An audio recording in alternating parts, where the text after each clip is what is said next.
as his name is actually Julius Owino.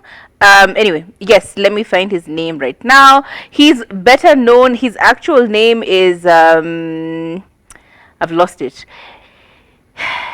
Long story short, Giuliani started off in Dandora.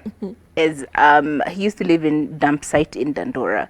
This is a story he's told many times. He used to live in dump site in Dandora, and then he met a man by the name of Jontes, and Jontes was like, "Dude, you can really rap," and that little "you can really rap" motivated him so much that he joined the Mau Mau. There used to be this gang of people, rappers, really good rappers. There was I think Ukoflani, Mau Mau. So they had really hardcore rappers, and I remember even back in the day you would still hear Giuliani doing his spits, his rhymes. He was really good at what he did. Now, after meeting Jontes and being told that he would become part of the Mau Mau camp, he ended up now becoming even more inspired to do more rap, and he kept rapping and he kept working hard on his rhymes and his bars and so on and so forth.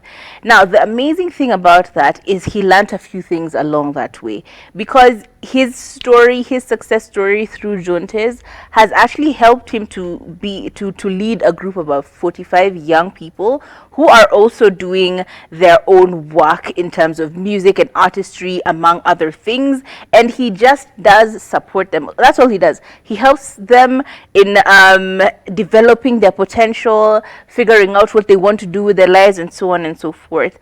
And ultimately, he speaks about his life in a very interesting way, because he has a theory. The way his life works, it is called the theory of I'm looking for it, the theory of change, where he says trust is a very interesting thing. According to him, he says that you don't trust people the way people say trust has to be earned and so on. According to him, he says trust should not be placed in that particular direction of conversation. You give people trust. You just give it to them with no caveats, with no expectations, with nothing that you're wanting, with no end goal in mind, with no agenda. You just trust people and support them. You give them what they need. Is it funding? Is it whatever they need? Give it to them and hope that will change their mind. Because when someone is given trust fully and supported and loved and put in an environment where they no one is expecting anything, it just brings out that safety, and it forces someone to look inwards and to try and do better. Because you're like, man, these people haven't asked me and they've given me all these things and they don't want anything back. You start to feel safe enough to become the most authentic version of yourself and to create and to meet your potential, not because someone is expecting it, but because you have that room for growth. And I really love that theory. I think honestly his story is one of those success stories that we overlook quite a bit, simply because it's not as loud as other people's stories, but he really does do what needs to be done. Like, Giuliani is consistent. Giuliani is such a nice person. He feels like what we want philanthropists to be.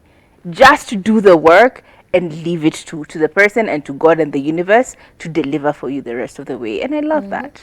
Yeah, and I love how they've kept the relationship private and quiet, even when there's always a random speculation here. They're not following each other on socials. They have not wished each other happy birthday.